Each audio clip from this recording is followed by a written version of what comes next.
지금 당신이 가장 원하는 것은 무엇입니까? 잠시 눈을 감고 생각해 보십시오.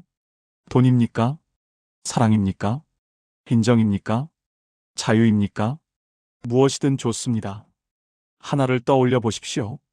그것을 얼마나 간절히 원하고 있습니까? 밤잠을 설칠 만큼, 가슴이 답답할 만큼, 그래서 그것을 위해 노력하고 있습니까? 아마 그럴 것입니다. 우리는 모두 원하는 것을 향해 달려갑니다. 그것이 삶이라고 배웠습니다. 목표를 세우고, 계획을 짜고, 실행하라. 원하는 것을 손에 넣으면 행복해질 것이라고 믿습니다. 그런데 여기서 한 가지 질문을 던져보겠습니다. 왜 당신은 그것을 원합니까? 왜 하필 그것입니까? 돈을 원한다면 왜 돈입니까? 사랑을 원한다면 왜 사랑입니까? 누가 시켜서 원하는 것입니까? 아닙니다. 그냥 원합니다. 스스로 선택한 것 같습니다. 하지만 정말 그럴까요? 정말 당신이 선택한 것일까요? 200년 전 독일의 한 철학자가 이 질문 앞에 멈춰 섰습니다. 그리고 인류에게 불편한 진실을 던졌습니다. 인간은 자신이 원하는 것을 할 수는 있지만 무엇을 원할지는 선택할 수 없다. 아르투어 쇼펜하우어. 오늘 이 명언이 왜 200년이 지난 지금 더 절실하게 다가오는지, 그리고 이 불편한 진실이 어떻게 당신을 더 자유롭게 만들 수 있는지 이야기해 보겠습니다. 이 문장을 천천히 뜯어보겠습니다. 앞부분은 익숙합니다. 원하는 것을 할 수 있다. 이것이 우리가 아는 자유입니다. 커피가 마시고 싶으면 마실 수 있습니다. 여행을 가고 싶으면 갈 수 있습니다. 회사를 그만두고 싶으면 그만둘 수 있습니다. 물론 현실적 제약은 있습니다. 돈이 없거나 시간이 없거나 용기가 없거나. 하지만 원칙적으로 우리는 원하는 것을 행동으로 옮길 수 있습니다. 누구도 당신의 팔을 붙잡고 막지 않습니다. 이것을 행위의 자유라고 부릅니다. 문제는 뒷부분입니다. 무엇을 원할지는 선택할 수 없다. 여기서 멈칫하게 됩니다. 우리는 당연히 스스로 원한다고 생각합니다. 내가 돈을 원하는 것은 내 선택이다. 내가 저 사람을 좋아하는 것은 내 선택이다. 하지만 쇼펜하우어는 고개를 젓습니다. 아니다.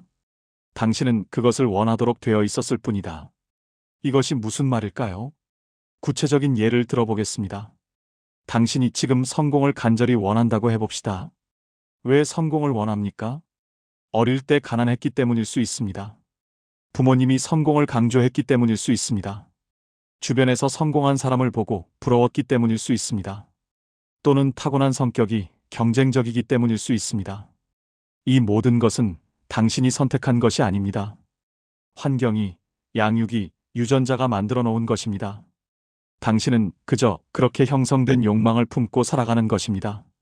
반대로 당신이 성공에 별 관심이 없다고 해봅시다. 소박하게 살고 싶다고 합시다. 이것도 마찬가지입니다. 왜 소박함을 원합니까? 어릴 때 부모님이 욕심 부리지 말라고 가르쳤을 수 있습니다. 성공을 위해 달리다가 지쳐서일 수 있습니다. 타고난 기질이 조용한 것일 수 있습니다. 역시 당신이 선택한 것이 아닙니다. 여기서 묘한 역설이 생깁니다. 성공을 원하는 사람과 소박함을 원하는 사람. 둘 다 자기가 원하는 것을 향해 열심히 살고 있습니다. 둘 다 자유롭다고 느낍니다. 하지만 둘 다 자신이 왜 그것을 원하게 되었는지는 선택하지 못했습니다. 출발점이 이미 정해져 있었습니다. 목적지는 선택할 수 있어도 출발점은 선택할 수 없었습니다. 이 생각이 불편하십니까? 자연스러운 반응입니다. 우리는 자유의지를 믿고 싶습니다. 내 인생은 내가 만든다고 믿고 싶습니다. 쇼펜하우어의 말은 그 믿음에 찬물을 끼얹습니다. 하지만 잠시만 불편함을 견뎌보십시오. 이 통찰이 향하는 곳은 절망이 아닙니다. 오히려 해방입니다. 쇼펜하우어보다 100년 후를 살았던 물리학자 아인슈타인이 있습니다. 그는 쇼펜하우어의 이 문장에 깊이 감명받았다고 고백했습니다. 아인슈타인은 이렇게 말했습니다.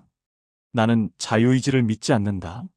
쇼펜하우어의 말, 인간은 원하는 것을 할 수 있지만 원하는 것을 원할 수는 없다는 문장이 젊은 시절부터 나에게 깊이 각인되었다. 놀라운 것은 그 다음입니다. 아인슈타인은 이 깨달음이 자신에게 위안이 되었다고 말합니다. 평화를 주었다고 합니다. 왜일까요? 자유의지가 없다면 모든 것이 결정되어 있다는 뜻 아닙니까? 그런데 왜 위안이 됩니까? 아인슈타인의 설명은 이렇습니다. 이 깨달음 덕분에 타인의 행동이나 자신의 행동을 너무 심각하게 받아들이지 않게 되었다고 합니다. 누군가 나에게 상처를 주었을 때 그 사람을 덜 미워하게 됩니다. 왜냐하면 그 사람도 그렇게 행동하도록 형성되어 있었기 때문입니다. 나 자신이 실패했을 때 덜 자책하게 됩니다. 왜냐하면 나도 그런 선택을 하도록 만들어져 있었기 때문입니다. 이것은 변명이 아닙니다. 책임 회피도 아닙니다. 오히려 정확한 이해입니다. 우리는 서로를 너무 쉽게 판단합니다. 저 사람은 왜 저렇게 게으를까? 저 사람은 왜 저렇게 욕심이 많을까? 나는 왜 이렇게 의지가 약할까? 이런 판단 뒤에는 전제가 있습니다. 그 사람이 다르게 선택할 수 있었다는 전제. 내가 다르게 선택할 수 있었다는 전제. 하지만 쇼펜하우어의 관점에서 보면 그 선택을 만들어낸 욕망 자체가 이미 주어진 것입니다. 선택의 여지가 없었습니다. 여기서 중요한 구분이 필요합니다. 이것은 운명론이 아닙니다. 쇼펜하우어는 모든 것이 미리 정해져 있다고 말하지 않았습니다. 그가 말한 것은 욕망의 기원입니다. 우리가 무엇을 원하게 되는지는 선택할 수 없다. 하지만 그 욕망을 인식하고 관찰할 수는 있다. 그리고 그 인식이 변화의 시작이 될 수 있다. 이것이 핵심입니다. 한 가지 실험을 해보겠습니다. 지금 당신 안에서 올라오는 욕망 하나를 떠올려 보십시오. 무엇이든 좋습니다. 배고픔일 수도 있고, 누군가에게 연락하고 싶은 마음일 수도 있고, 뭔가를 사고 싶은 충동일 수도 있습니다. 그것을 느껴보십시오. 그리고 한 발 물러서서 그것을 바라보십시오. 나는 지금 이것을 원하고 있구나. 이 욕망이 내 안에 있구나. 이 간단한 행위가 놀라운 변화를 만듭니다. 욕망에 휩쓸리는 것과 욕망을 바라보는 것은 완전히 다릅니다.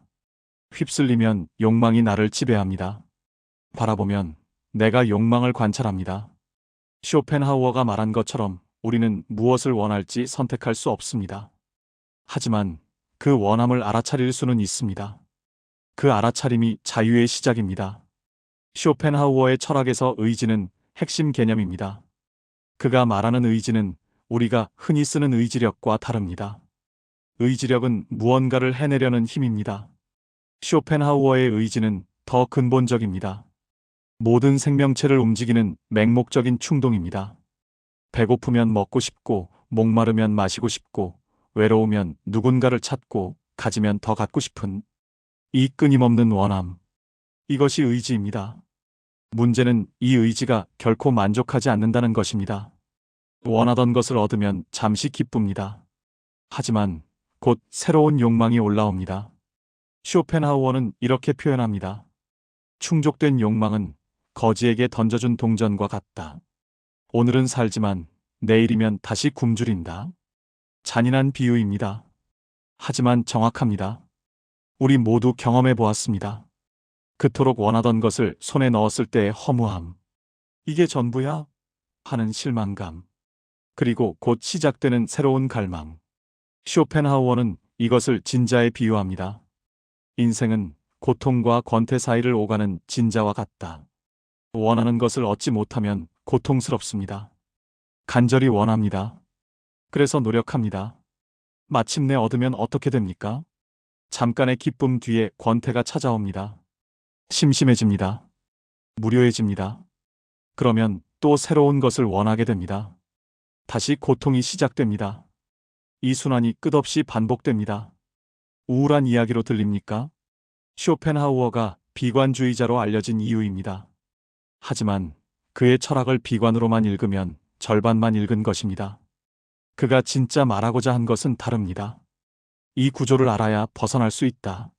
모르면 평생 휩쓸린다. 알면 한 발 물러설 수 있다. 그것이 그의 메시지입니다. 당신의 일상을 떠올려 보십시오. 아침에 눈을 뜹니다. 오늘 해야 할 일들이 머릿속에 떠오릅니다. 회사에 가야 합니다. 보고서를 써야 합니다.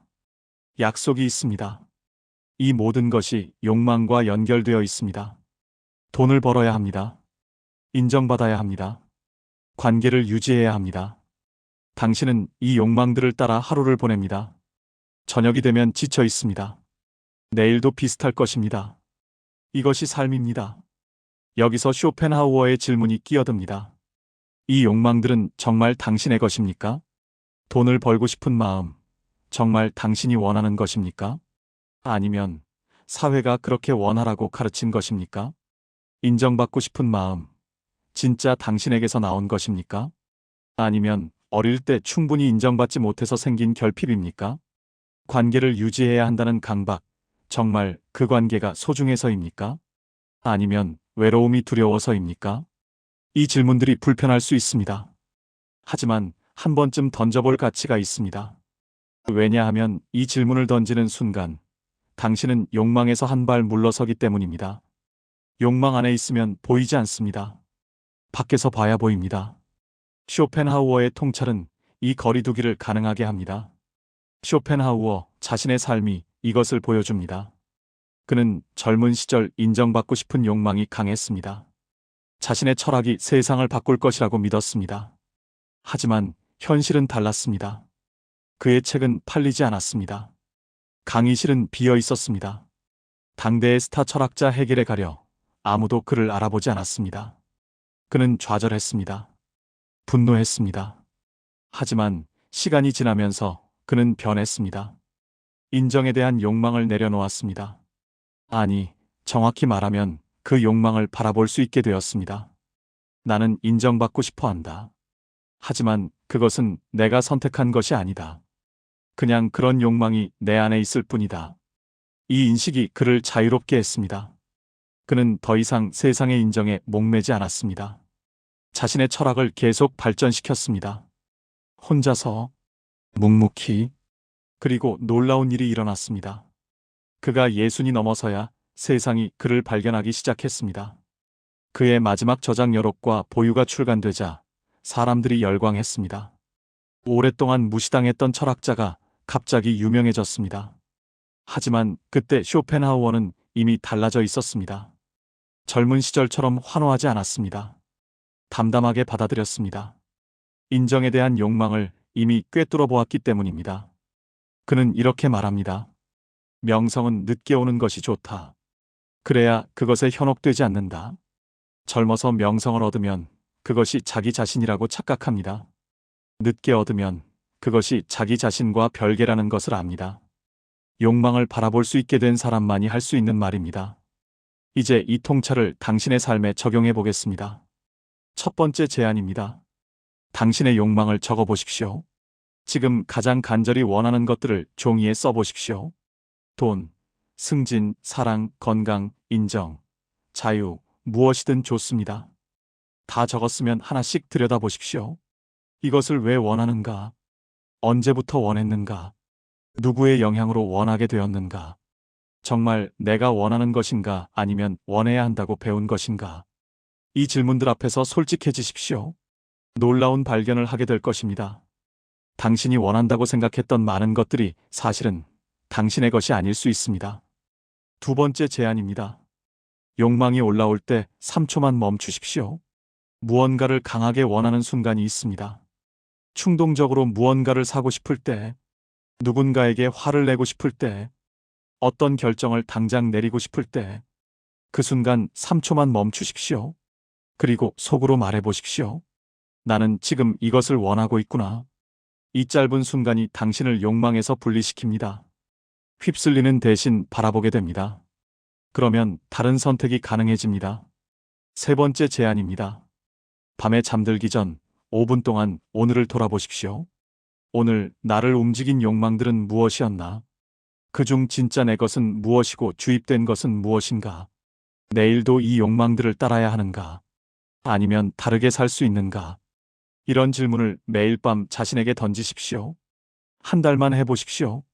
당신은 자신에 대해 이전과 전혀 다른 이해를 갖게 될 것입니다.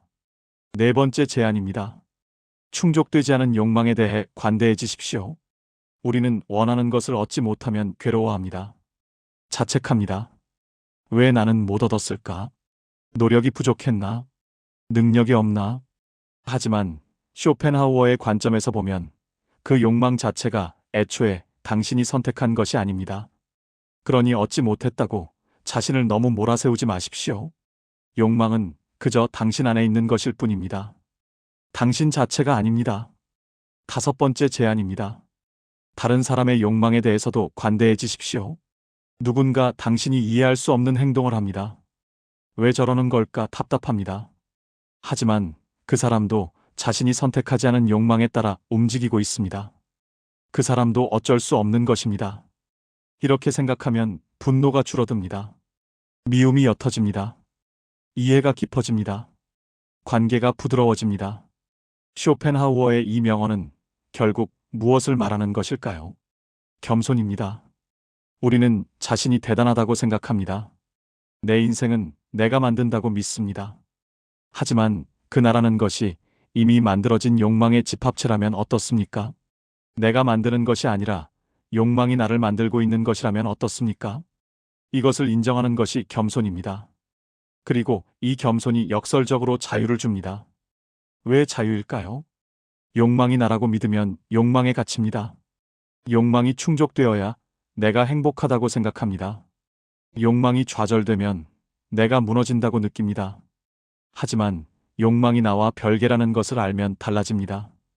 욕망은 내 안에 있지만 나는 아닙니다.